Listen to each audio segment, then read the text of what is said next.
মনা দলগুলো নয়, যারা দেশের জন্য যুদ্ধ করেছিল,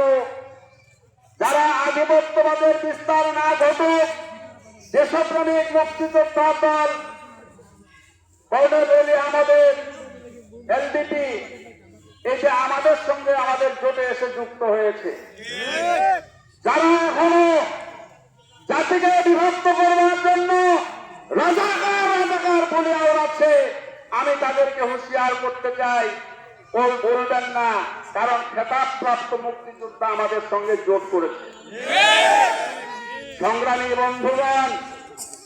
জুলাই যোদ্ধা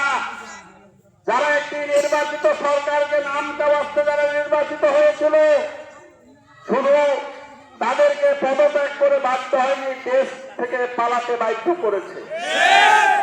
এই জুলাই যোদ্ধারা আমাদের সঙ্গে আছে এনসিপি, তার এই কেন্দ্রীয় লিডার আপনাদের কাছে কথা বলছিলেন, উনিও নমিনেশনটা